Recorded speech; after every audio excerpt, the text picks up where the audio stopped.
Hello. Thank you for listening to 3 Legacies Recovery Recordings.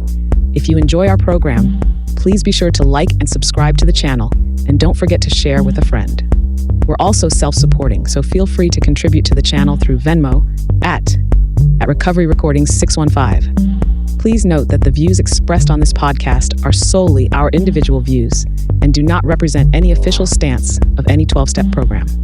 We are not affiliated with any specific recovery organization, and this content should not be considered as professional advice for alcoholism or addiction.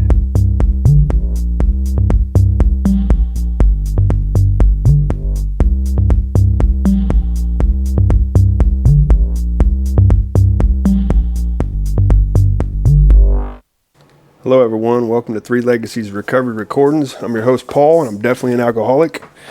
This is February 5th, and this is episode 10. Super excited about tonight. We have a special guest for everyone, something I've been waiting for quite a while.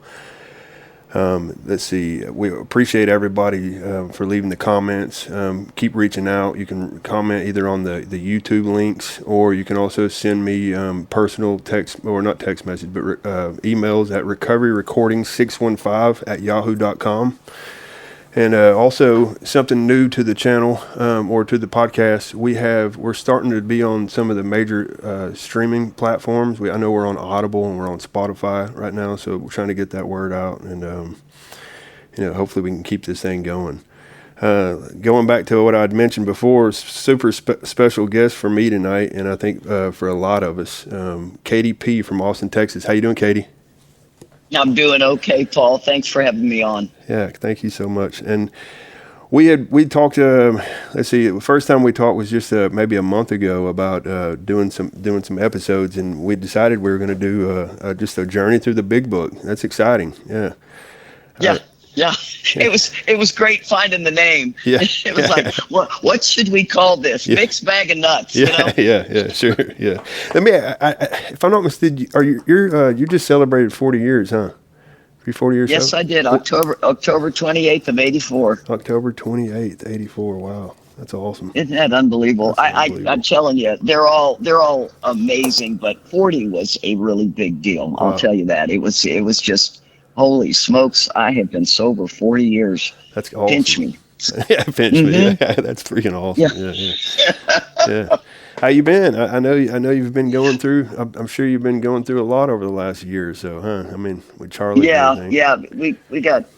He's been gone about 22 months, and it's been it's just been a lot. Missing Charlie is huge, but all the affairs and life were pretty challenging. My husband had his hand in 1,000 pots, and boy, all those pots fell on me, and that was a little bit more than I was anticipating. But when you get the news that your days are numbered, you don't get your affairs in order, you go have fun. And that's what we did. We went and had fun and did a talk at Appalachian Roundup. Wow. And then we went to the state shoot. We shoot shotguns competitively. Yeah. And so we went to the state shoot, and I mean, it just couldn't have been a better bon voyage for Charlie. It was really great. Yeah, that's all. I had the privilege of going to that. I met Charlie. Was that his last talk as far as the conference? That was his last talk. Wow, that was an awesome talk too. He did so great. Yeah, I'm sure it was a pretty emotional weekend for the two of y'all too, huh? I mean. Oh yeah. Well, I was a nervous wreck sitting on the front row. It was like, okay, I need to figure out how to get up on that stage with him and get closer. And he did a great job. He's like, well, come on up. So I got up there and just sat there. I just could tell he was in a tremendous amount of pain, and I did not like sitting in the front row. But he and I have had just a really unique relationship. It was very, very spectacular. It certainly had its highs and lows, but Charlie and I fit together like hand in glove. We were the yin and the yang, nice. Yeah. It's so funny. Like, you could tell that too. I mentioned it to you last week on the phone. But you said y'all are best friends for 20 years, right? Yeah. No, I mean, best friends, like brother and sister best friends. Yeah. And we weren't just talk every, couple of weeks. It was 5 times a day on the phone. Wow. That's awesome. Wow. Yeah. Me and my wife, it wasn't 20 years, but me and my wife were best friends for the better part of 2 years in recovery. We were meeting buddies. Yeah. All that stuff for the better part of 2 years before we started dating. It was special. We got to know each other. We're still crazy, with 6 Oh, months or yeah. a year. Who isn't? Yeah. I only want to hang with the crazy ones. You know what I mean? It's like, oh, I so get it. Yeah. But it's really interesting. What we've got here in AA is so fabulous because we have that level of friendship that can start. Now I know love at first sight happens, but it typically can be kind of dicey. But it can they all still work. But I love that we get to know each other, and then we kind of move into a more romantic aspect. And I can tell you with Charlie that was really something. It was dicey for 4 years, and then it finally leveled out. But at the same time, I think it set the AA community on its ear, actually, if you want to know the truth. Wow. But God had such a plan for our lives that I would never have guessed that we would walk into a world of learning the book, teaching the book, and becoming pretty powerful couple in AA. That was never ever expected that. Wow. And really were shocked when it started happening. We were like, gosh, they want us to speak in Wichita, Kansas. It's like, really? Wow. You just start doing it, and the next thing you know, people are saying, man, the language you guys speak has really helped me so much. And sure. that never gets old. Never gets old. Yeah. That is never lost on me. I am extremely grateful, and I feel very blessed to have the life that Charlie and I had. And what year, if you had to just pinpoint a year like that when y'all really took off doing workshops, what was that? When was that? I think we met Mark Houston in 2006. And remember, if anybody's paid attention to the story of Katie and Charlie, I was not waking up at all. Charlie was waking up like crazy. Like the guy in the Bose commercial. Yeah. And he just got it. And if it hadn't been for Charlie pulling me along, and I'm telling you, there's nobody on this planet that could have got me to do what Charlie got me to do. Wow. But he was relentless. And it was probably 2008 that we started really doing something with it. 2008, 2009. Then, of course, we lost Mark, and that was just devastating. Yeah. We lost, we lost Mark Houston. We lost Joe Hawk, Dan Sherman.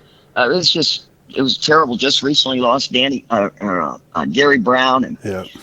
I know that the end is for everyone, but it sure hits you hard. Yeah. Yeah.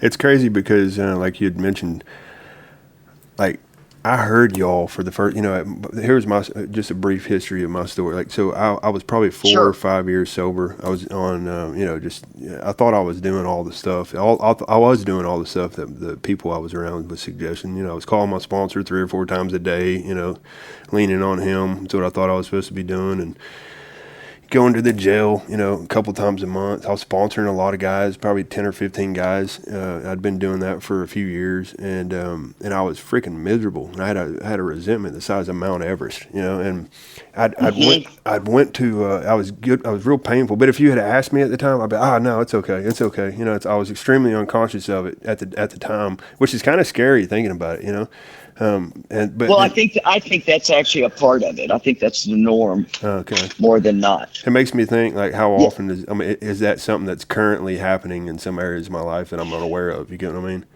And how long have you been sober? 8 years. And in December I celebrated 8 years. Yeah. Oh yeah. Congratulations. Thank you. The real acid test comes between 10 and 20. Nice. If you ask me. Those teenage years are really, really it's how do you know what you don't know? Yeah. And because that's what Mark was all about, saying things like that. Yeah. And I really think what you said you just started with is good, though, right? You had a really good foundation on what we're supposed to do in AA. And Charlie and I were able to buy time to 17 years. And, I wouldn't give up what I learned in those 17 years ever, but what we didn't know and what we learned changed the course of everything. So I don't like to point the finger that I was doing anything wrong. Yeah. I just was doing what I knew to do. Sure. And then that's how we learned more. So, I'm proud of you for having that foundation in AA that you started with. Yeah, You just didn't know that you were supposed to keep working the book. I didn't. Working the steps. I didn't, and then what it was is that you was at the Music City Roundup, and Charlie was there in the audience, but you had, during your talk, I think you were talking about the 10th step, but during your talk, you started talking about the book in a way I'd never heard before, and then you'd thrown out a couple things. The two things that really stood out that I took away from that night was you said meeting-based sobriety, right?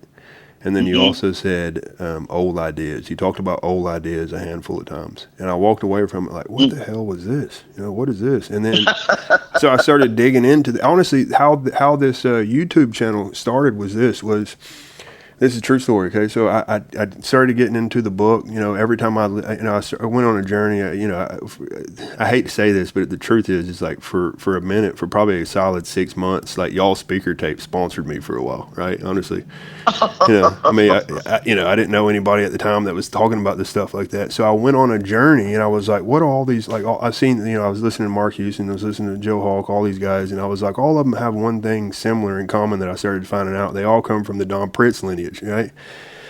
Like all my favorite speakers was coming from this lineage, and I was like, what is this all about? So I went on a deep dive, and I found like a bunch of talks and stuff, and I was like, I'm just going to create a page to where some of this stuff's more accessible to people. That's how much of a role it played in my life. And here we are, like the page started getting a lot of attention, and then now, it averages, it's got, it's a lot of people, it's helping a lot of people, and we had this platform, and I was like, we should start a podcast. Like it kept showing up, and it was the last thing on my agenda. Honestly, I wouldn't have been doing this, but it kept showing up, and I was like, wow, I think that's probably what we need to do. So here we are. So all that come from literally listening to you at a conference. It was at Music City Roundup about 3 or 4 years ago. Yeah. Yeah, I'll be darned. Yeah. That is fantastic. That's a great conference too. Yeah, I love that conference. Yeah, it's been great. Yeah, so this is awesome. And speaking of, we have Chris. Me and Chris S. from New Jersey have been doing we're calling it an adequate presentation of the steps. It's a guide for sponsorship. It's a tool that we're doing on here. We just finished up step 5 last night, and it's supposed to be, it's aimed towards like someone that's new at sponsoring someone, and it's just an extra tool to help someone through the, that process through sponsoring through the big book. Chris, huh?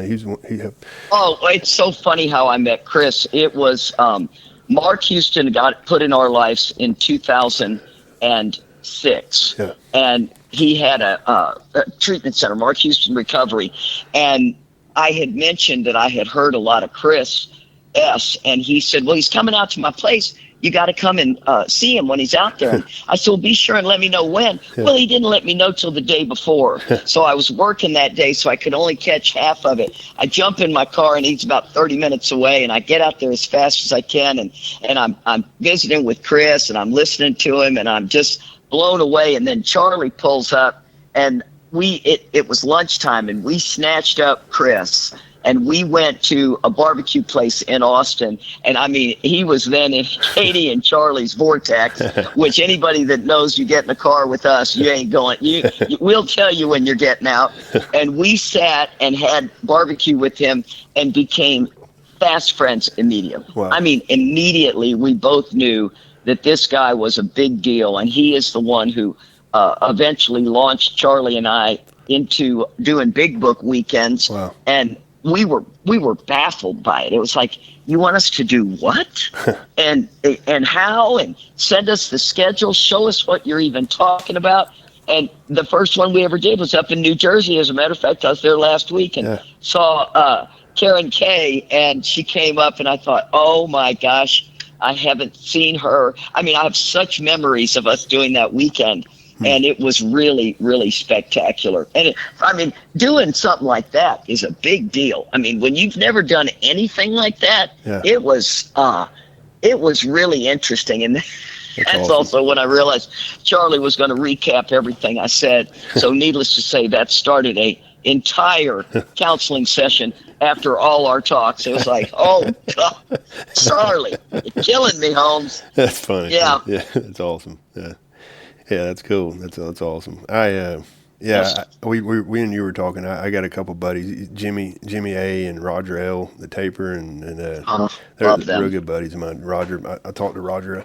I started recording workshops and stuff around this area, and Roger had kind of helped me through a lot of the business aspect of some of it, and it's just been Good for cool. you. Yeah, he's been. Well, we've lost so many tapers. It's just painful. I mean, I know we're all getting older, but I think that's AA's history right there. Amen. You know, we got to be respectful of getting these recordings, because this is important stuff. It helps people so much. Yeah. When was the last time you did a big book workshop? I actually did one. When people started calling me to see if I was going to get back out on the road, I just had this really uncomfortable vibe of telling my story, losing 2 husbands. And I was just in a really dark spot. And I thought, no, I really don't want to tell my story. And a chick from Shreveport, Louisiana called me, and I just fell in love with her on the phone. Never met her before. Talk about a great soldier. And wow. And I said, I'm sorry, I just don't want to tell my story. And she goes, well, you want to do a workshop? And I thought, well, now we're talking. Tell me about it. Yeah. And I mean, the fact that I was heading to Shreveport to do this weekend was the undeniable hand of God. Because let me tell you, wow. I didn't even want to get back on the road till 2026. Yeah. And she really launched me, and she was just so wonderful. And her conference was great. She did a wonderful job. And I got to literally do, all 12 steps at Shreveport, Louisiana, which I love anybody from Louisiana. And it was a great success. And then I thought, okay, I clearly saw I need to get back out on the road and wherever God wants me to be. And so I was very, very open-minded, but I had been very closed-minded behind it. And, my apologies to God, because I knew he wanted me out there, and I just didn't want to go. I just had too many things here in Austin to do with Charlie's affairs, and but it's all worked out as it always does. When we look back, we see the undeniable hand of God. Sure. Always sure guiding us. Was that in 2024 when you did the one in Louisiana? The 2024. Yes, okay. Yes, it was. It was in 2024, and I know. Lynn and them were there, my dear friend Tapers and Greg and Lynn, and they did. Having them there was just like having family. I just sat back there in their little booth at the off times and got to enjoy the conference. And nice. It's just we're so fortunate in AA sure, to walk absolutely. into a room in a different state and know people. It's like, I mean, it really is. And then if I don't know you, you tell me some story about that you know me better than I know you, and then I get to find out more about you. Yeah. And I mean, it's a great, great deal. Yeah, it's true. I heard this guy once say, he said, Alcoholics Anonymous is the only place that two complete strangers can reminisce. It's so true. I tell you, and this is a very big diversion, so bear with me. When I was leaving New Jersey, I was with Jimmy and Mary Beth and Chad and Julie and Roger, and I mean, it was so what I needed. I just needed to be immersed in dear friends of mine. I stayed at their house. We did, and they, of course, just did a great job. And when I was coming back, for some reason, Chad dropped me off at the airport. My flight back was all jacked up. I mean, it was jacked up from the get-go, and it's about a 4-hour flight. And I was used to Charlie and I traveling together, and Charlie always took care of all of that. Now, I'm very capable, but once again, another moment where I need my husband. What's going on? Charlie, you talk to the guy at the counter. And the next thing you know, I have to sit in the seat I don't want to sit in. They're going to charge me for my bag. Then I'm trying to get on the plane. The chick doesn't like the one bag I'm carrying. And I'm like, okay, I am going to lose it. And this is going to go really ugly. And this man just turned around and he put his hand on my shoulder and he goes, do you need my help? And it was like, please, I'm going to cry or cuss. I can't figure out which path I'm going to take. And he helps me zip my bag. I get on the plane. I sit down. I'm talking to a sponsee. And at this point, I'm getting so frustrated with her because she says, well, are you telling me I can't? And I said, I am not a sponsor that tells you you can or can't. I give you both options, and then you decide. And then we had to end the conversation, and I hung up the phone, and the chick sitting to my right goes, excuse me, are you in AA? Nice. And I went, oh my God, how did you know that? Yeah. And she said, I just heard you say sponsor.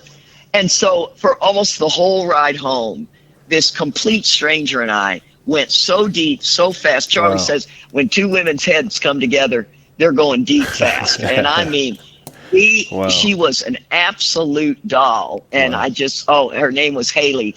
And we'll stay in touch. You know what I mean? Awesome. And that's what God does with us. We are the most fortunate people in the whole wide world, if you ask me, of all the people in the world. It's crazy too, but stuff like that happens all the time, though. In the all the time. It's crazy. It's like, where else can you ever see stuff like that? You know, on a regular basis.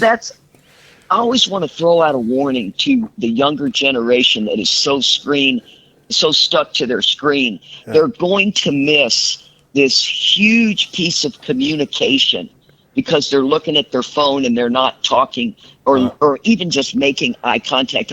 I'm trying really hard not to jump their butt, but it's really challenging for me because the art of conversation is what AA is based on, is looking somebody in the eye and being able to feel connected. Yeah. And if you don't do that and all you do is text and that, it's just a real lost cause. So I'm trying to figure out how to say this as gently as I can, but you know, even if I ask the younger generation or anybody who's stuck on their phone, just make a commitment to me that you will look 3 people in the eye in one day. Wow. That's it. You can be on your phone the rest of the time. That's awesome. And here's the amazing part about that too is that weekend of Charlie's last talk at Appalachian Regional. Right, I've heard you talk quite a bit when you're talking about, fitting ourselves to be of maximum service, to look people in the eye, give someone a compliment, do this. And I've always made that like a regular, since I've heard you talk about it, I try to make it a pretty common practice for me, right? I remember in between sessions, when we were breaking in between speakers at the regional roundup, I seen you coming through, and I knew, I could just imagine all the, the stuff that you'd been going through at that time, and I seen you do that. You was walking through everybody, making eye contact, being of service, and it just meant something special to me just to watch it. It's funny. That is so cool. And I'll tell you, Charlie and I were both. If you saw us in an airport. He went one way, I went another way, and we were both talking to strangers. That was just a normal thing that we did. Yeah. And I love that, and I appreciate you saying that because that's very true to the heart for me. That's who I am. And this chick was just a doll, and she shared some really personal stuff, which I'm sure it wasn't lost on her, but on me, I was like, my God, you can sit with a complete stranger and get to know them on a level that they wouldn't tell any other stranger this stuff. But the minute you identify that you're in recovery in AA, it just opens the doors to talk to me, and it'll stay in the vault. What she talked with me about will stay in the vault. I'll be very respectful of that. That's awesome. Yeah. Well, great. Yeah, very cool. That's great. I thank you so much for this again. Like I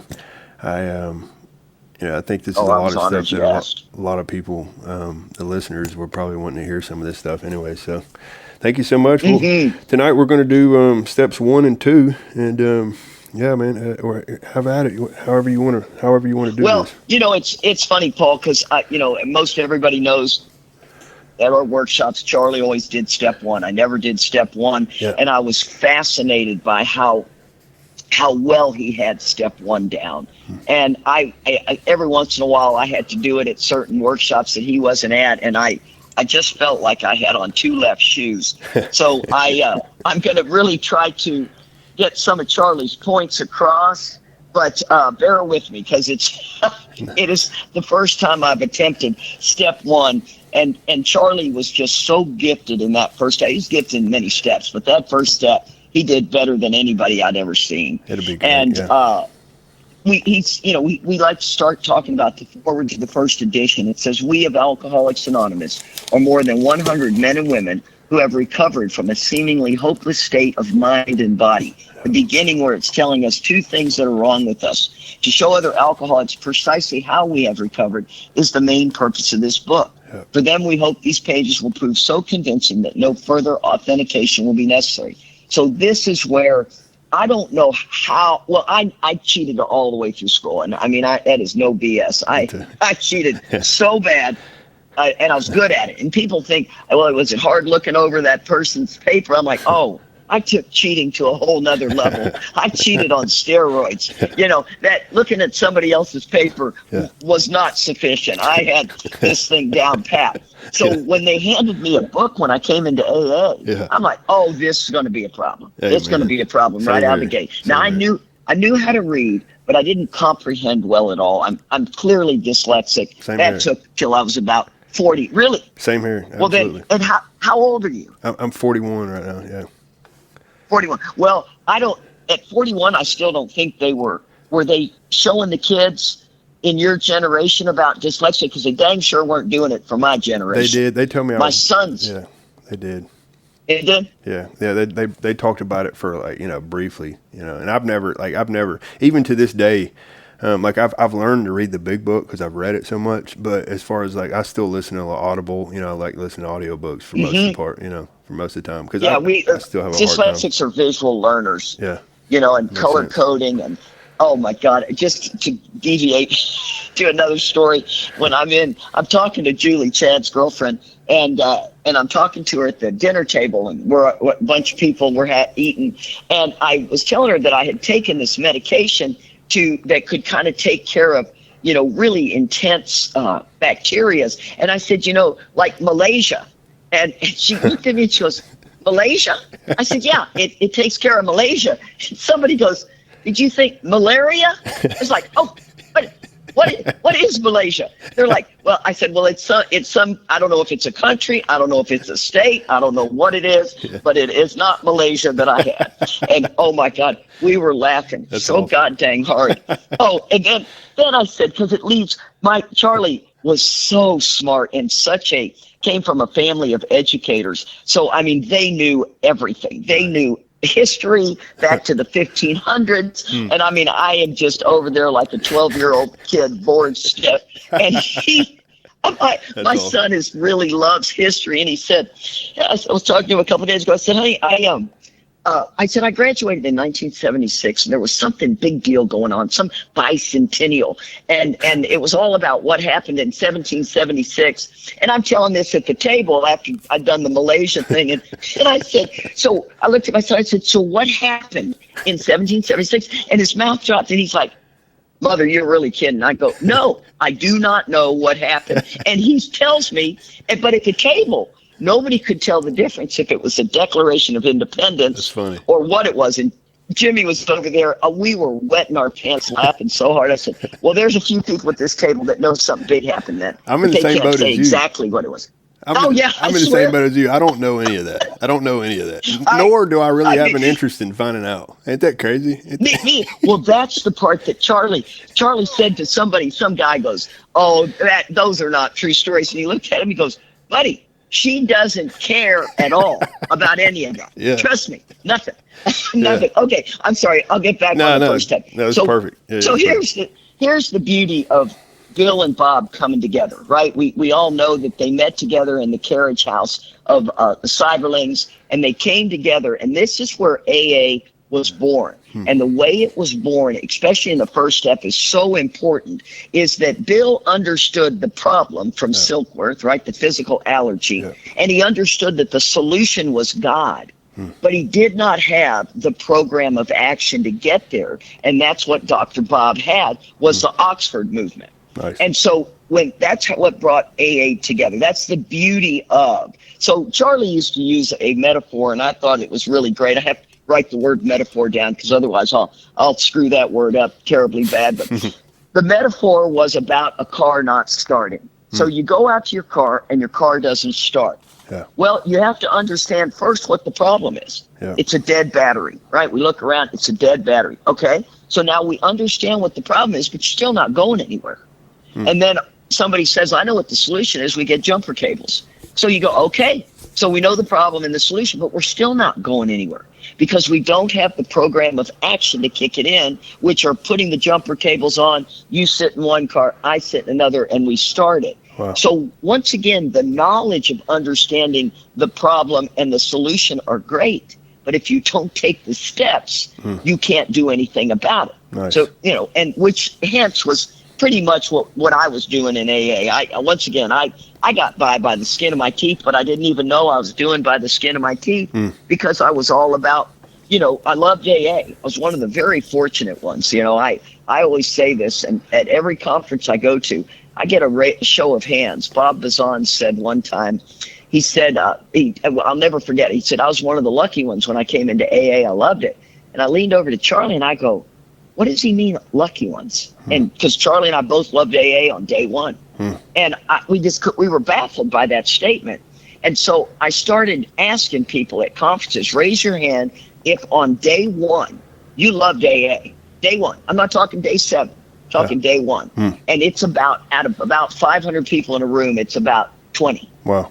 And what I realized with that is I didn't have any extra grace, or I didn't have anything that everybody doesn't have a chance to get. But what I had was I loved AA. I didn't want to disappoint you. So I bought myself a little time as opposed to the guy who comes into AA and hates it and doesn't want to be there. That's awesome. So this information is really important when you're working with somebody. Wow. So if you're one of the lucky ones, they don't have this time like I had. Wow. And I have to remember, yes, you need to take them through the work quickly, but you have to be able to have it in your schedule to do this work with them. You can't just say yes. It's like telling somebody bleeding out in the hospital that you can help them and walk away and go do something else. I mean, we got to really make these new guys a super high priority. So if you can't sponsor somebody, be sure you get them hooked up with somebody. I get it that you can't do it, but you got to hook them up with somebody. You don't get to say no. Yeah. I think that's another lost cause in AA. People go,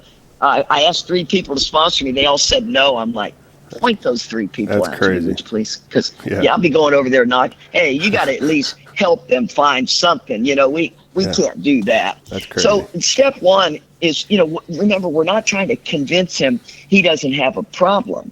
We're trying to convince him he has no solution. Right? So, I mean, this guy doesn't even understand anything. He just knows, my God, I have ended up in AA. Right? Yeah. So my job is to give him a fatal dose of alcoholism, right? Nice. The surrender, not acceptance, but the surrender. I love on page 28, the second paragraph talks about a drowning man. And I mean, you got to think about a drowning man. Somebody drowning doesn't care what color the rope is or the life preserver you throw. Just throw the damn thing. I am over here losing it. That's a great point. That's the desperation of it really is the desperation of a drowning man. So once again, I go back to saying, if somebody asks you to sponsor them, I personally think it's not a bad idea to say yes, even if you're scared you can't, because you can put the ego to work for the good, right? You're going to find out the answers for this guy that you may not want to find out for yourself. Amen. But you'll throw yourself into the work. Mark used to talk a lot about that. And I think it's so important. Well, the first part of the book, The Doctor's Opinion to page 22, talks about the allergy, right? Yeah. And this allergy was huge. Nowadays, we talk about the allergy, on the news, and the allergy in Austin is high. But that was a brand new word in the 30s. That was, an abnormal physical reaction. So you have an abnormal physical reaction to alcohol. When you put it in your body, you trigger what we call the phenomenon of craving. Now, I mean, once again, Charlie used to do the best story where he goes to the bar and he says to the bartender, boy, Billy, I drank a beer on the way over and it's triggered the phenomenon of craving and I'm off to the races. I mean, nobody was talking like that, but the truth of the matter is I thought I'd changed my mind because by the time we're getting well into full-blown alcoholism, we know that we get in trouble when we drink. That's not new information. We know we get in trouble when we drink, but this time I think I got it. Because I don't understand that I've triggered the phenomenon of craving. I thought I'd just change my mind. Absolutely. So I went with the idea 3 was always a good number. I'm going to drink 3 drinks at the chili parlor, and then I'm heading home. I'm going to pick the kid up at the babysitter or the single mom. I got this. And then by the time I hit 3, I felt like that was a bad number. Maybe six. Six is better. Yeah. And then by the time you're at six, you're down to twos, right? You're late. People are pissed off at you, and you just go, forget it. Yeah. Bring me more. Yeah. So if the allergy was the only problem, Nancy Reagan's "Just Say No" would have worked for us. I mean, it wasn't a bad slogan. It just didn't touch us. Yeah. So true. For the kid who's thinking about dabbling, that's the big deal. But the second part is the mental obsession, right? And that's page 23 to 43. Nice. The mental obsession is on me. So that's when we are restless, irritable, and discontented. And all three of those things are available in sobriety, right? If I'm not treating my alcoholism with the steps, I'm going to get restless, irritable, and discontented. And don't get me wrong, I can get that way and work the steps. I'm just in a real flat spot, right? So I think people need to really understand this illness good, because you hit walls, and you hit walls because you go flat, because what you're doing is no longer working, and it's, instead of seeing it as a bad thing, it's really your opportunity to grow. Sure. So you got to change your stuff up. You got to get a new spiritual teacher book to look through, or whatever. I mean, if you're redundant, it's going to go flat. And I like to look at it kind of like fitness. I've been an athlete all my life, and the truth of the matter is, you don't do the same thing at the gym every day. You got to mix it up. And you mix it up because your body needs that. Yeah. And so that's why I think people I think they get scared when they hit a wall. And I get it. I don't like that flat feeling either. But if you could realize that you're getting ready to grow, now you have to take the action. You can't just watch the flat spot, or it'll go poorly for you. Sure. And but also, then you just... And, Go ahead. Sorry. So also, that was the vital role for sponsorship in the beginning, was like, this was a man that knew about this, and I didn't. And it was someone that I could trust, that I'd started talking to about this stuff, and he would point it out, and I'd be like, man. And it would give me a little bit of hope when I didn't have any, Absolutely. Well, I think sometimes just talking to another drunk, God weaves hope in all of that. Wow. Yeah. You know what? I don't. Sure. Some people are like, well, I don't know what to say. Trust me, God will take over, and what you say will help them. True. I think people feel like they have to understand and know everything. It's like, good Lord, how do you think AA made it? Bunch of knuckleheads that had 3 days out there, carrying the message. Yeah. And once again, I love Mark's comment about put the ego to the work for the good. I'm a huge fan of that. I was going to get into something a little controversial. I think I'll stay away from that, but because I forget it is just you and I talking, but it's going to be in the world. So I'll stay away from that one. So then, I have two problems with alcohol. One when I drink it, and one when I don't. Yeah. Other than that, I got no problem, right? That's Charlie's favorite line. I love that. And I'll have to give him credit every time, because it's just beautiful. Yeah. And then it says, I love this paragraph too. There's so many powerful paragraphs. It says, we believe, and so suggested a few years ago, that the action of alcohol on these chronic alcoholics is a manifestation of an allergy. That the phenomenon of craving is limited to this class and never occurs in the average temperate drinker. That is so important to understand the difference between the hard drinker and the alcoholic. Yeah. Like the hard drinker can stop or moderate. We can't. They don't have the physical allergy. Yeah. Now, on a bar stool, they look exactly like us until the doctor says, man, your kidneys are going to give out on you, and you need to at least cut back. And they start cutting back. Yeah. And it's really, really hard to tell the difference between the two. Now, if I don't think somebody's alcoholic and they're in AA, I don't want that blood on my hands. I'm treating them like they're one of us. You know what I mean? Because I don't know the phase of their drinking, how far it's gone. Such a good point. And there are some, I can kind of feel if you're a real deal or not. Yeah. And trust me, I'm not saying I'm right. But I do have some sort of a feeling. But I'm going to treat it like they're alcoholic, because I just don't want that blood on my hands. I love that. And So I love that too, because my personal experience is it took a while for we actually got into this book and started understanding what alcoholism is, right?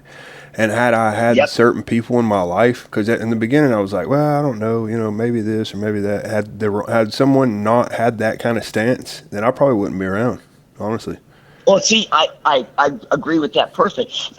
That's the thing that I think is so important, is I don't want to start playing God in this, and I'm dang sure not going to patrol the doors Sure. of AA. Yeah. I mean, we're, in my little world, I'm going to, try to be 100% sure that you are one of us. And if you're not, I'm still going to do the work with you and kind of lean towards, some questions that I may not ask an alcoholic. And then the next thing you know, find out they really were. And it was like, Sure. thank God, I don't want to make that. Well, then it says, that this manifestation of an allergy, that the phenomenon of craving is limited to that class. This allergic types can never safely use alcohol in any form. So they're saying, if there's alcohol in something, you better be doggone careful. Yeah. Don't push your luck on some of this stuff. Because, now if it's cooked off as something after you've been sober a long time, some people are leery of that. I just say, hey, if that bothers you, stay away from it. But there's, booze is dribbled on a lot of stuff, and it can be very, very dangerous. That's so controversial, what you should or shouldn't do with that. Yep. Then it says, and once having formed the habit and found they cannot break it, once having lost their self-confidence. So, you got to ask yourself, is this happening to you? Their reliance upon things human, their problems pile up and become astonishingly difficult to solve. I mean, when you read this stuff to the alcoholic, I really believe when you got the guy sitting right there in front of you, they cannot deny it if you read it and break it down. That's true. Because this first step is the most important step to do. Charlie would carry a first step experience for 15 years to a treatment center every Monday night. And he said, I do the first step every time. I don't deviate. He may tell a joke or two, but I cannot tell you how many people are still sober from saying, I remember when Charlie said it, I'd been a chronic relapser and I just couldn't believe it. Wow. Chris Art is spectacular at doing that. We need these people in the field. Yeah. I'm not the biggest fan of having an opinion on, alcohol reform, as the 10th tradition says. I can't have an opinion on that either. Yeah. So, that's kind of the current environment. And then it says, I love XXVIII says, they are restless, irritable, and discontented. That is a tough spot to be. Sure. Charlie always used a dog and said, trying to find a spot to lay down. They're scratching and they're circling, and they circle the other way. And then, if you're outside, you want to be inside. If you're inside, you want to be outside. That's what those words are, pretty profound words. Man, that's a great analogy. And then it says, it really is a good one. On page 23, it says, these observations would be academic and pointless if our friend never took the first drink, thereby setting this terrible cycle in motion. If you asked him why he started on the last vendor, and this is the best line, the chances are he would offer you any of 100 alibis. Once that malady has really taken hold, they are a baffling lot. There is the obsession that somehow, someday, they can beat the game. Wow. And until they understand that physical allergy, that physical allergy is crucial. It's true. On a 12-step call. Crucial. You got to get that across so that they can, you tell your story, but so that they can identify. And then on page 24, it says, at a certain point in the drinking of every alcoholic, he passes into a state where the most powerful desire to stop drinking is absolutely no avail. Wow. Now, this is going to be tied into the third tradition, and I'm going to pass on what Johnny Harris told me in a minute. It says, the fact is that most alcoholics, for reasons yet obscure, have lost the power of choice in drink, or our so-called willpower is practically non-existent. Now, that is a really tricky thing, and because it's telling us we were unable at certain times, not all the time, but at certain times, to bring into our consciousness with sufficient force the memory of suffering and humiliation of even a week or a month ago. We are without defense against the first drink. So this flies in the face of, oh man, I'm not going to drink again because if I get one more DUI, I'm going to prison. Yeah. Or that, CPS is taking your children. Oh man, I am not. Those things get your attention. They will not sustain sobriety. That's the problem. Amen. So when they get your attention, it's our chance to dive in there and give them the physical allergy mental obsession. Yeah. Because that's when we're really talking business. So, Nice. The courts send you to us.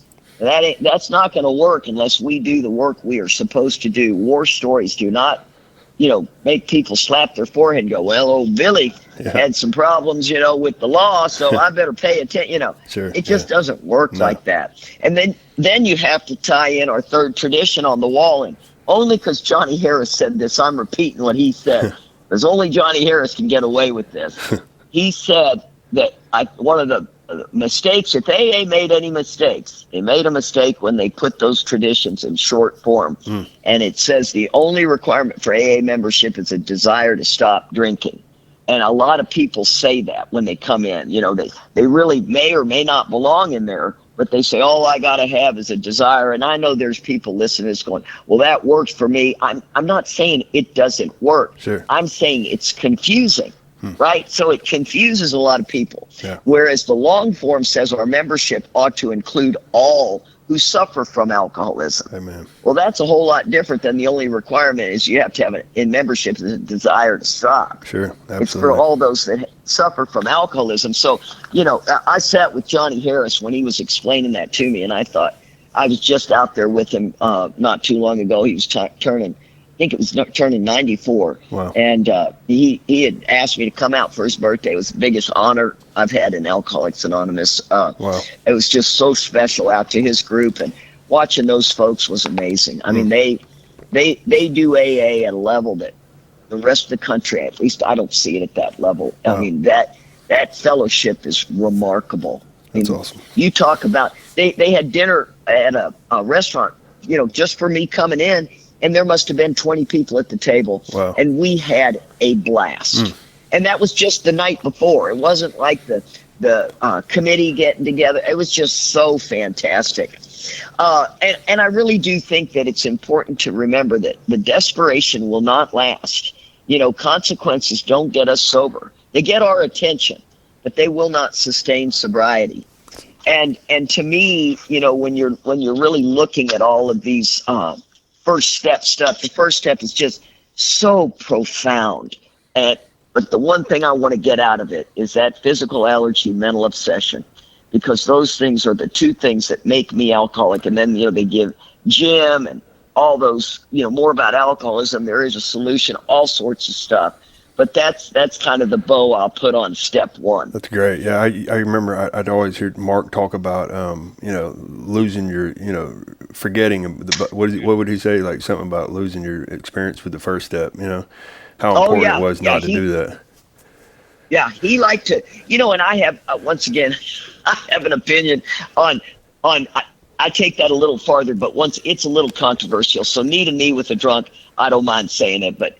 I don't think I want it out there for the world to make a judgment. That's the other thing about these podcasts. I love them, but sometimes, I don't want to say something that disturbs somebody so badly they want to correct me. It's like, let's just part as friends. Everybody in AA has their own opinion, and I happen to have the hour and a half to share my, because I mean that's really what it is, and it's so cool that you're doing this, because this is stuff I wouldn't be sharing about, tying stories together and everything. So this is a really, really great experience. It's cool that we're doing this, because this is literally how I feel like. I mean, obviously you'd probably throw in some different personal stories or something when you're walking a sponsee through this stuff. But I feel like that's kind of what we're doing right here. You're just walking through this book with me, kind of like what you would do. Absolutely. That's the cool part about it. And I tell you, I'm even sitting in the chair that I normally do step work with people. So I am feeling very comfortable. Yeah, I am feeling very comfortable about this.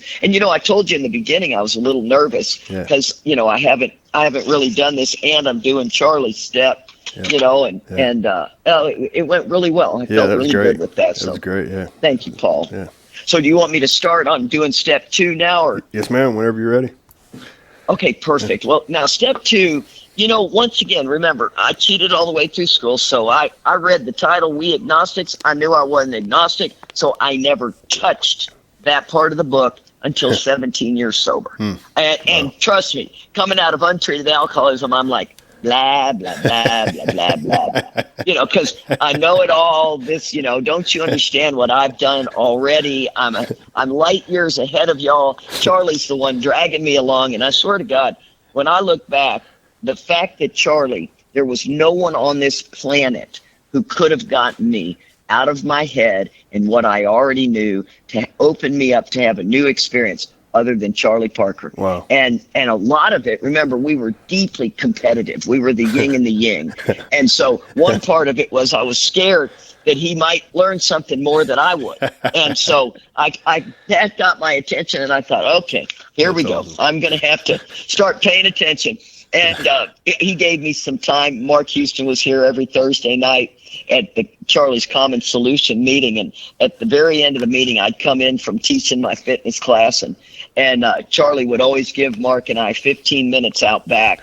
Nobody could come out there. Nobody could interrupt us. And that was never lost on me. Wow. How special that was that Charlie did that for me, for Mark. And it was, we talked about everything from, relationships to, the new guy. I mean, it was just a mosh-posh of stuff. That's so awesome. this second step, I think the second step is so experiential, but you have to kind of know what we're doing, right? So we agnostics, if I had to sum up what we agnostics is about, it's about our prejudice, our old ideas. And then it also says in there also about religion. So it's not we agnostics in the term of God as my understanding. It is more of a broad brush to be able to say, what are your prejudice? What are your old ideas? And I like to explain that old ideas are not bad. I make them work against me. So an old idea can be, I'm a good mother, but I'm really a better mother than you are.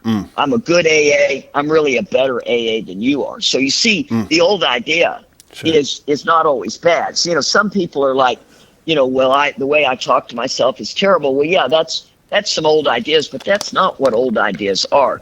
They are my driving force. And unfortunately, we are in a world today that if you don't agree with my old ideas or any of my ideas, we have started putting up roadblocks. And I want to caution people on realizing that not everybody thinks alike. Amen. And that's the beauty of human nature is we don't all think alike. And thank God for the 10th tradition. Yeah. It's like, so we're going to keep religion, which is, what we're going to talk about. We're going to keep religion, we're going to keep politics, and we're going to keep alcohol reform, which is treatment, out of our conversations. Yeah. Because Bill he intuitively knew, because the Washingtonians had failed so utterly bad. Yeah. And because they tried to get behind stuff. So I always like to say in the second step, my story is, my mom died when I was 8. She was 33. She had a kidney disease. And I remember people saying God needed her. It was 1967, I mean, good Lord. I think we had color TV. I can't remember the year it came in, but I mean, it was just a different day and age. My folks were World War II vets. And we were raised just much different. And my dad, remarried 3 times in 18 months, and we had 4 live-in housekeepers. So think of that. So those 7 women in my home in that 18-month period, not 2 years, 18 months, my dad, Charlie, used to say, your dad could close a deal. He couldn't keep it closed, but he could close a deal. I'm like, this is very true. But what I thought when I came into AA is that's what made me alcoholic, because I believed something must make me alcoholic. Yeah. And it was then when I began realizing it's a genetic bullet, right? Nothing makes you alcoholic the way I see it. Now, if somebody can disagree with that, but I'll tell you, I've been around long enough. It's a genetic bullet. You can ask somebody, where's the alcoholism in your family? And it's like my great grandfather. Yeah. So everybody was affected by alcoholism, but I'm the one that got it. My brother and sister didn't. My brother's a hard drinker. My sister's a Al-Anon that likes to get her drink on, and she's going to take care of the whole world. And she does. She does a darn good job at it too.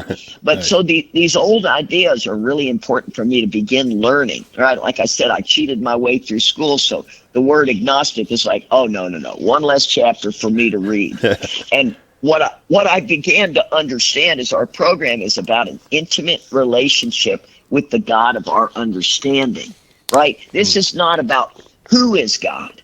As a matter of fact, if you can get the word who out of it and just leave yourself open, I don't care if it's Christian, Buddhism, nature, Mother Nature, as long as it's something bigger than you. Amen. Right? It's got to be, No, it's not human aid. Something bigger than you. Yeah. And it's page 44 through 57. And I think We Agnostics is the most profound chapter that I dismissed. I know it. I dismissed it. And it was interesting. A guy in AA, I'm drawing a blank on his name, said to Charlie and I, we were standing there at a workshop, and he said, you guys never touched the second step. And I remembered the first thing, it bugged me. And so anything that bugged me means it's worth looking into a little deeper because, immediately I put up these, blinders. Nice. And he walked away, and I looked at Charlie and I said, he's got a point. And Charlie goes, well, what do you want to do about it? I said, well, I'm gonna start studying the second step. And then I of course don't do it right away. Let's be very clear. Some people are immediately going to do something about it. I don't do it. And I get asked to go speak in Australia, and I'm thinking they're going to ask me to do the third step. This is my step. And they said the second step. And I mean, God's like, oh, you're gonna look at it now, young lady. That's awesome. Not you little cheater. And oh my God. I mean, I dove into that thing, and I don't care what makes somebody do something, as long as you do it. Absolutely. You know what I mean? Amen. Sometimes I do it kicking and screaming. Sometimes I'm whistling Dixie. You never know when it's really going to happen.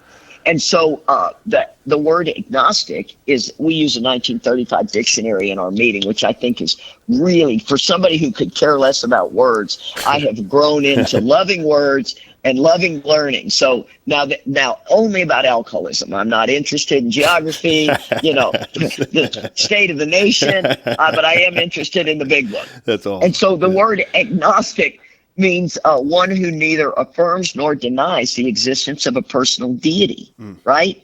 And then it talks, the next paragraph is so cool because it literally sums up the doctor's opinion, more about alcoholism, there is a solution, and Bill's story in one paragraph.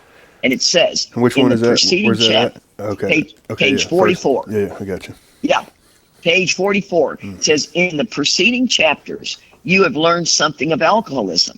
We hope we've made the clear distinction between the alcoholic and the non-alcoholic. Yeah. If when you honestly want to, you find you cannot quit entirely, or if when drinking you have little control over the amount you take, you're probably alcoholic. Yeah. If that be the case, you may be suffering from an illness which only a spiritual experience will conquer.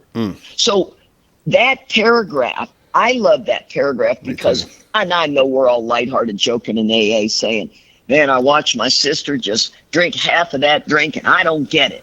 Yeah. And I know they're making a joke, but the truth is that paragraph just told you better figure out why. She's not us. Yeah. Now you may want the other half of her drink, and I'm with you on that, brother, but the truth of the matter is you have to know the difference between the alcoholic and the non-alcoholic, which is also the hard drinker. Yeah. So it's really, really important, and then it tells you that only a spiritual experience will conquer. Yeah. And I had written on these notes the popcorn line, and I cannot remember that story. I'm going to have somebody have heard that, and maybe they'll call you and tell you, or call me. But that's something at the movie theater with the popcorn line, and I just cannot remember. It was a damn funny story. I do remember that. Then it says go ahead. I remember I used to hear Joe Hawk talk about when he was talking about Don Pritz. He would say, I'm glad that just because my sponsor met me at an Alcoholics Anonymous meeting, he just didn't assume I was alcoholic, right? And when he was saying that, it was how vital this paragraph is talking about. Because if this is my experience, I'm suffering from an illness which only a spiritual experience can conquer, right? I need to know how vital that is, right? Like, can I find myself absolutely. in this? Absolutely. Well, when I'm telling you, when I had to do the second step, I was blown away. That paragraph had me completely twisted up. Yeah. And I thought, my God, that just says it all. Right there. And I had just, once again, if I didn't have to read the chapter, I'm not going to read it. Sure. And it really is mind-boggling when you really do break the book down and study it like crazy. Yeah. There are lines that come off the page that I haven't seen or they mean something different to me at 40 years than they did at 30. Wow. Yeah. And all of a sudden you start putting it together. We'll get into a lot of that in the 10th step. That's a step that is always maturing. Wow. But Cool. it says, to one who feels he is an atheist or agnostic, such an experience seems impossible. But to continue as he is means disaster, especially if he's the alcoholic of the hopeless variety.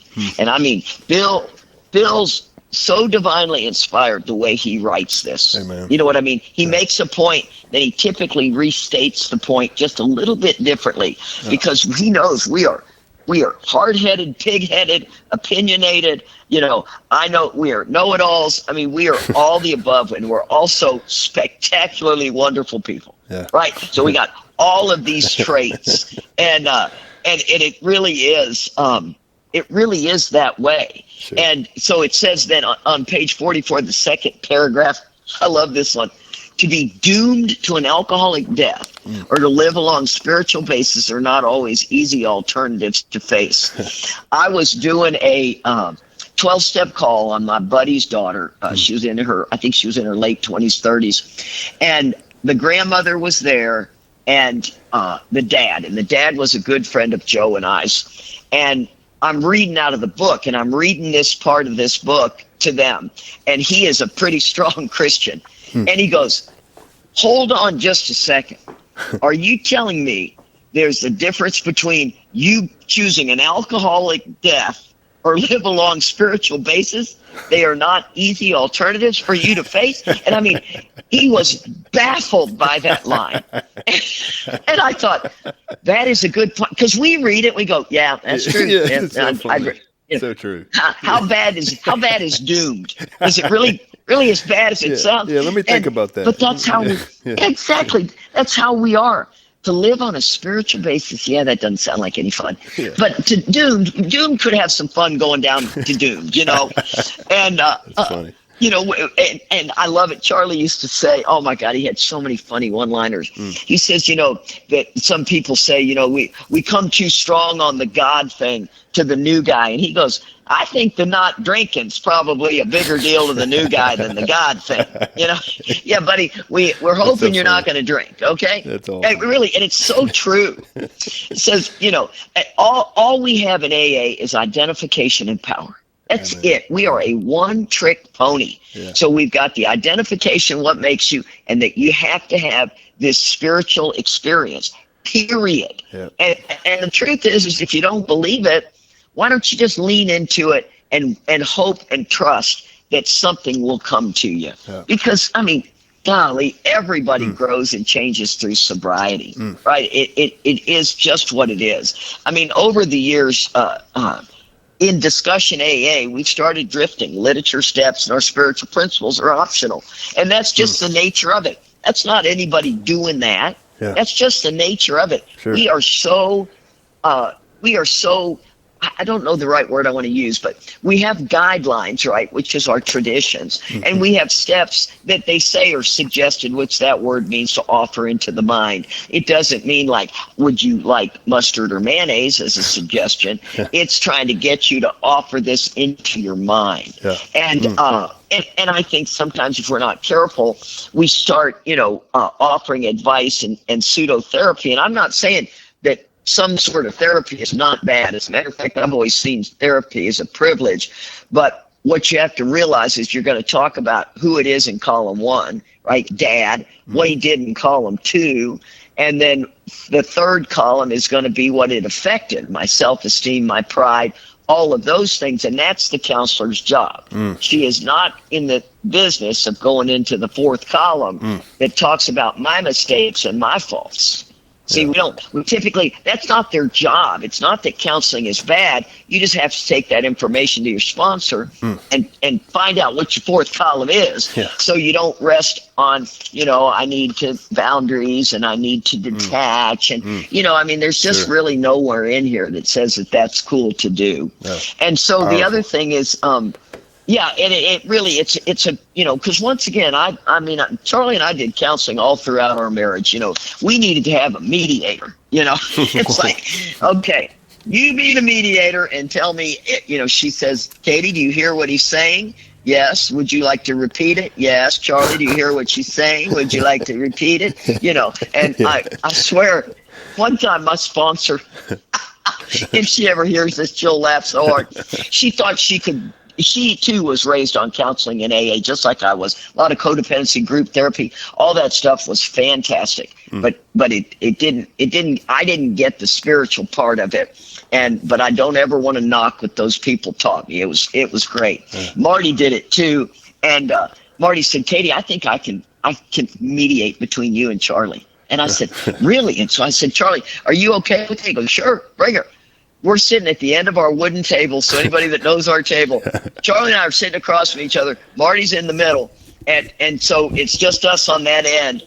It gets so out of hand. He's standing up screaming. I'm standing up screaming, and Marty is putting her arms out, and she goes, I am in over my head. This is terrible. This is really terrible.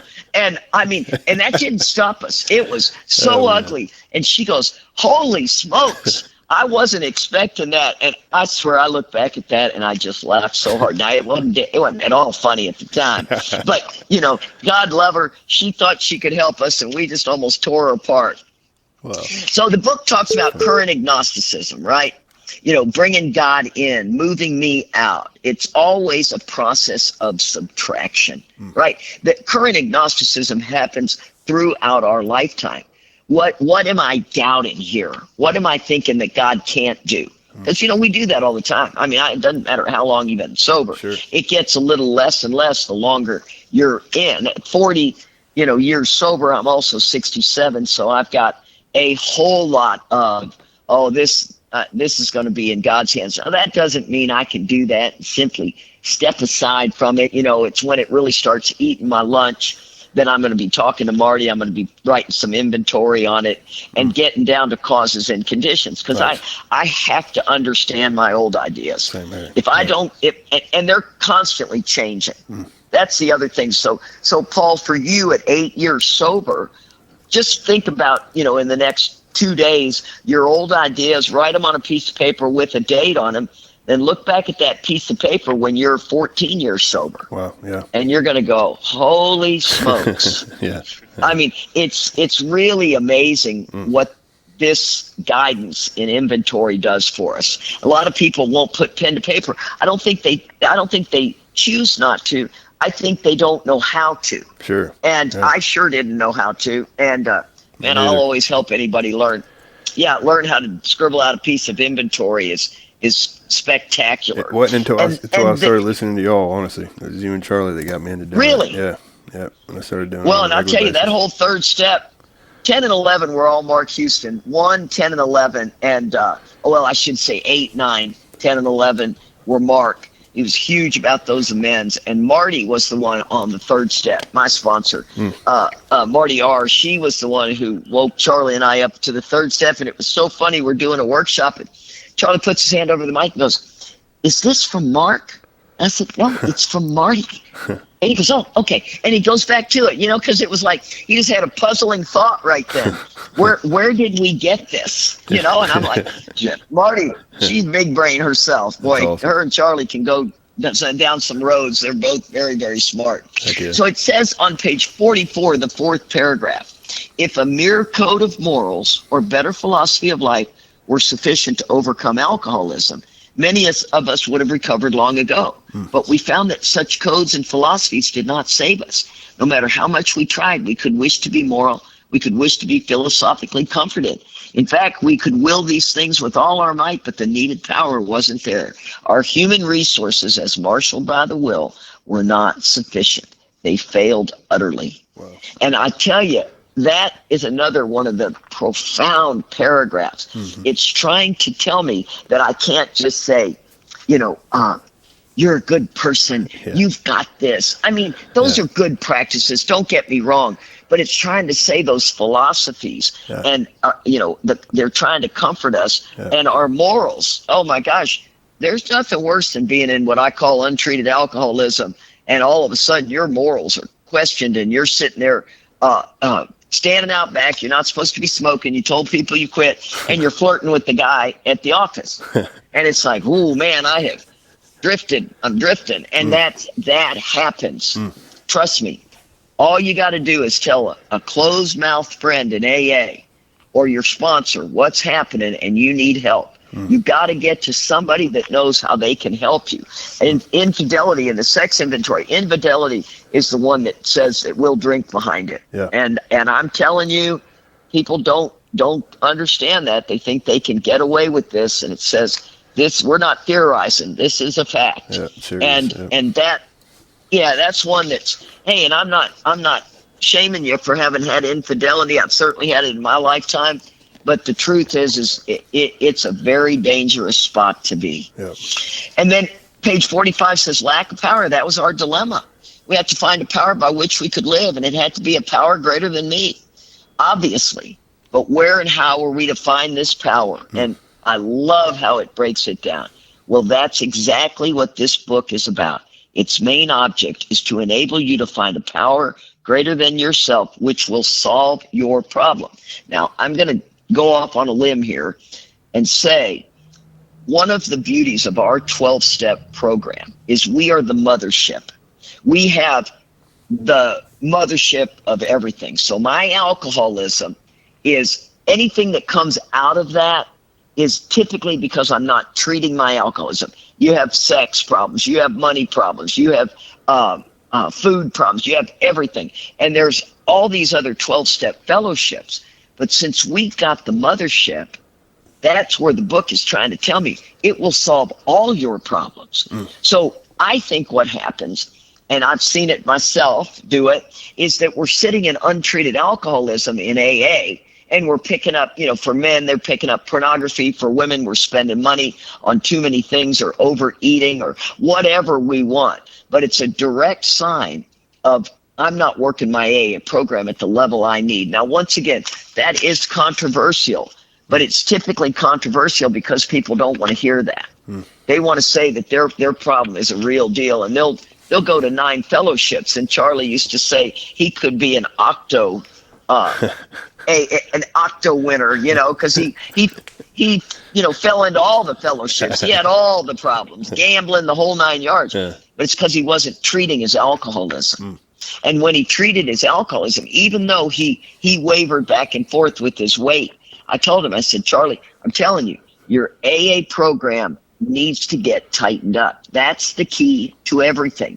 And it's human nature to slack. It just is. Everybody slacks. Sure. I don't care who you are. You slack. Yeah. And because there's a lot we got to do. This is not small. Yeah. It says we found that as soon as we were able to tells you 2 things: lay aside prejudice, and 2, express even a willingness to believe in a power greater than ourselves, we commence to get results. So those 2 things, it's not all of a sudden you got to decide what squad you're on. Are you a Christian? Are you Mother Nature? No, you just have to set those, lay aside your prejudice, and then express a willingness to believe. And the next thing you know, you're off and running because you've just cracked the door. Amen. And I don't know where your power is going to show you to go. That's the beauty of your personal journey. You get to go anywhere you want. And that's what I love. Yeah. And it says, as soon as we admitted the possible existence of a creative intelligence, a spirit of the universe underlying the totality of things, we began to possess of a new sense of power and direction, provided we took other simple steps. Wow. So, and I think sometimes people think that on the second step, they need to already know what their power is. Yeah. And that the book is constantly telling you that's not necessary. Yeah. We're just asking you to be willing. This was the game changer. It was like one of those, if I had to believe what I was raised like, or like whether whoever believed, if I had to believe that same thing, it just wasn't doable for me. That was a deal breaker, because I had, I was 33 when I got sober. I had 33 years of experience on how I believed all that was just BS, And absolutely. So it was like, wow, this right here was the game changer. I was able to have my own conception, however inadequate it was enough to make the approach, right? That is so beautiful. And too, I think it's somewhere in the book that it says most of us took our childhood opinions. Yeah. And we changed everything about ourselves in every other way, where we stood with money, sex, all those. We changed all that radically, but then we kept that childlike God and said, that that religious understanding. And some people still have it and love it. Yeah. Some people never let go of it. Some couldn't wash their hands of it fast enough. Yeah. So I mean, I agree. That was how mine was, and not knocking how I was raised. It just didn't speak to me. Sure. And so, I thought, what's the point? Yeah. And then, I thought my dog was chasing a raccoon in my bird feeders. It's like, yep. We got this has really been so much fun, Paul. I'm not done, but boy, am I having a ball. Me too. All those fears didn't show themselves at all. Same here. I mean, same here. Oh, it's just great. Okay, awesome. So then it says lack of power. That was our dilemma, right? Obviously, where it says we had to find a power by which we could live, and it had to be a power greater than ourselves. Obviously, right? Yeah. But where and how were we to find it? Well, that's exactly what this book is about. Oh, I think I just read that, didn't I? Yeah, it's okay. It's main object. So then it says I love this part. Each step tells us when to take it, how to take it, and why to take it. Yeah, where's that at? I love that. Where's that at? It's nowhere in the book. It's from Gary Brown taught me that. Nice. And I don't know who taught it to him, but I loved it. So they tell you when to take it, how to take it, and why to take it. Yeah. I mean, it is so cool. Izzy, leave that raccoon alone. That could get ugly. Yeah, that could get ugly. And then, now on page 52, the bedevilments, oh my gosh, Tom and Juanita Ewell, they introduced the bedevilments to me.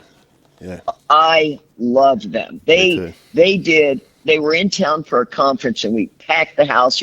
Our home is an AA home, and we packed the house with a bunch of sponsees, and they did a bedevilments thing that was fascinating. I still have it in my notebook and look at it and use it. And they did. I wish I could teach it, but I couldn't explain to you like they did. I would do it a great injustice. But it's interesting because the word bedevilments means unrelenting torture. That's a doozy, because here's the question I like to ask people, even at conferences. Tell me if any of these fit today. We have to ask ourselves why we shouldn't apply our human problems the same readiness to change our point of view. We were having trouble with personal relationships. Question number 1. We couldn't control our emotional natures. Are we screaming the F you at somebody? Are we, yelling at somebody in the receiving lines of whatever event you're at? We were prey to misery and depression. We couldn't make a living. We had a feeling of uselessness. We were full of fear. We were unhappy. We couldn't seem to be of real help to other people.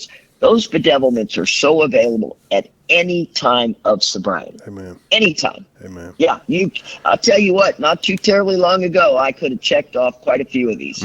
I mean, I got darker than I think I've ever gotten in my life. Well, no, when Joe died and I was trying to guide my life, it was pretty doggone dark, but it was such a different, I was in my 40s then. I had one, my youngest was just taking a hard left, and it was so hard. This has been a level of lonely and scared.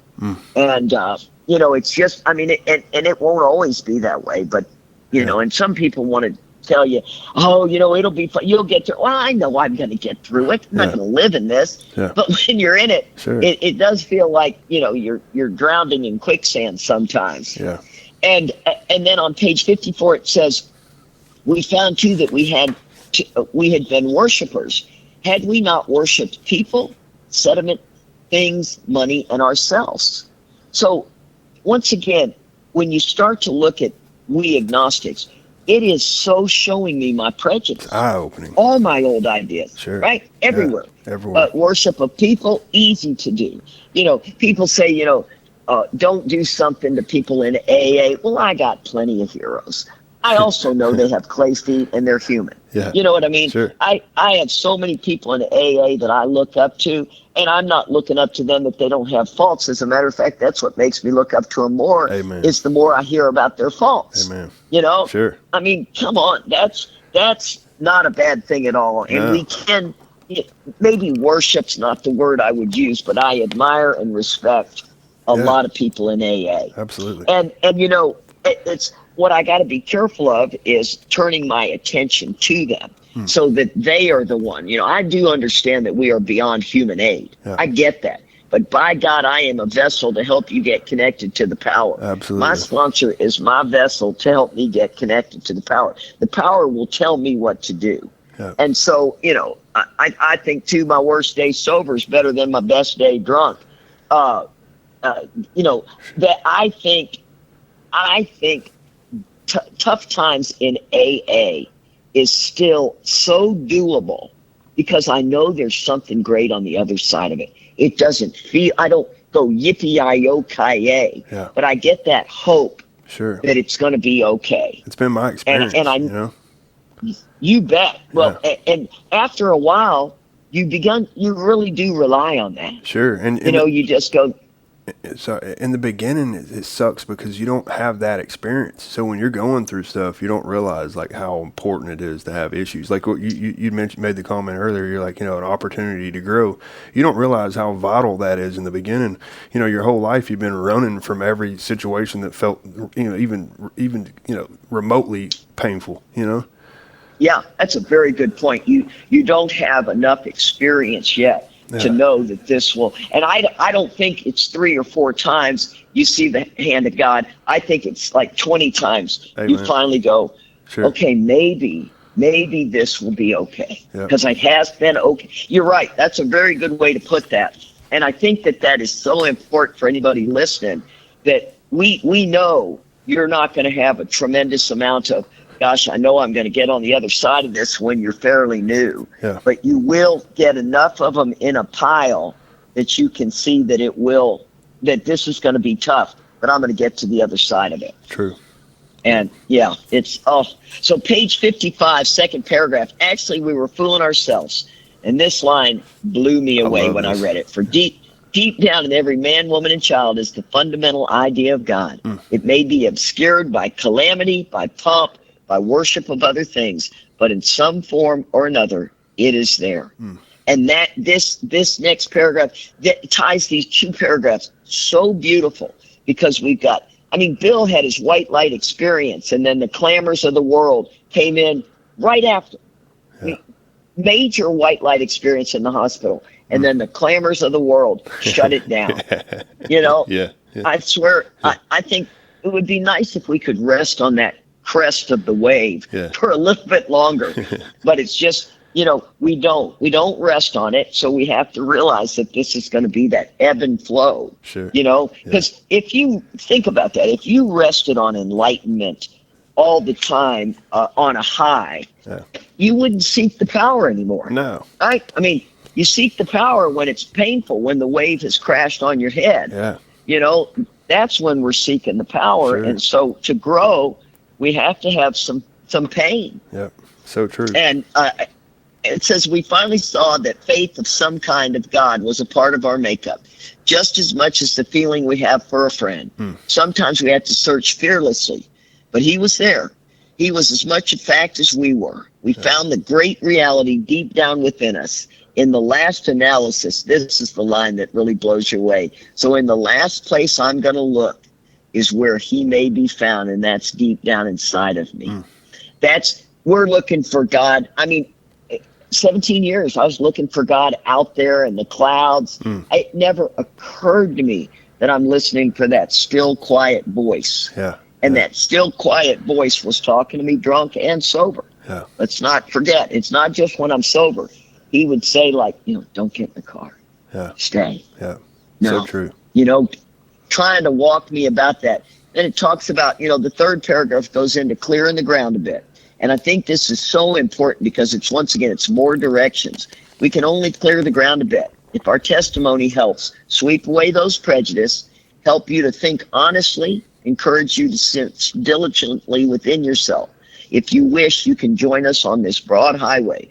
With this attitude, you cannot fail. And that attitude is crucial. I thought the attitude meant I have to have a good attitude. Wow, that's huge. No. It's telling us to clear the ground, sweep away prejudice, hopefully help you to think honestly, because clearly we don't, right? Enable you to think honestly, encourage you to search diligently within yourself, I've never swallowing seen that and before. digesting large chunks of truth. Oh, I love the attitude, and the attitude is so in about crazy. 4 other places. And it is one of the other things that is so good about this is the book talks about in the inventory, we have to swallow and digest large chunks of truth about ourselves. And some people go, I do inventory and I feel bad afterwards. And it's like, well, you have to look at this stuff. Don't lather yourself in it.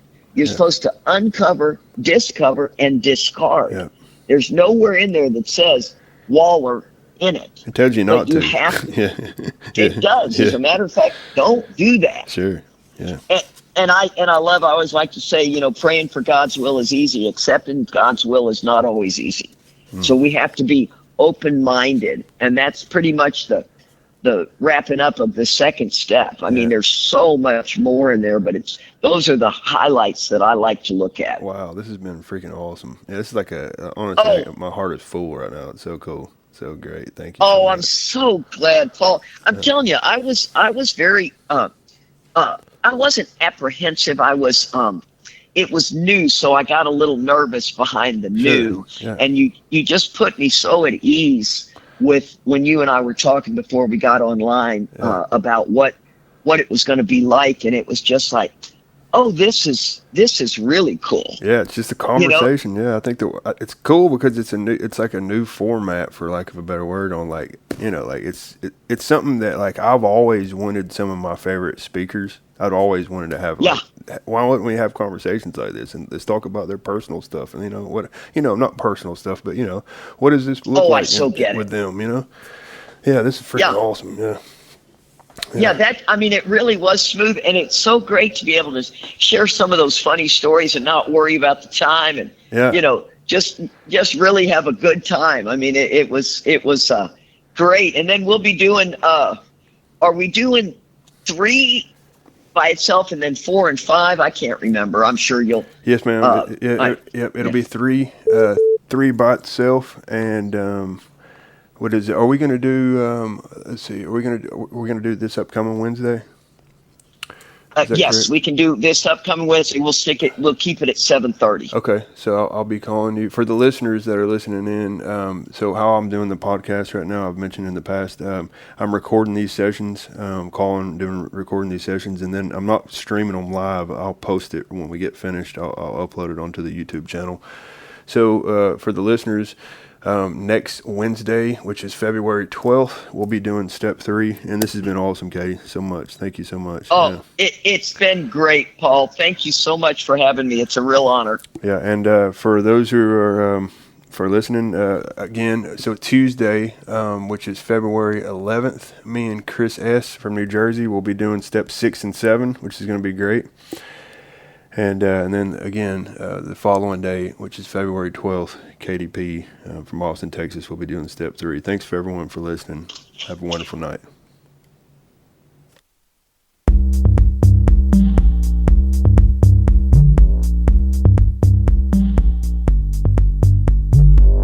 Hello.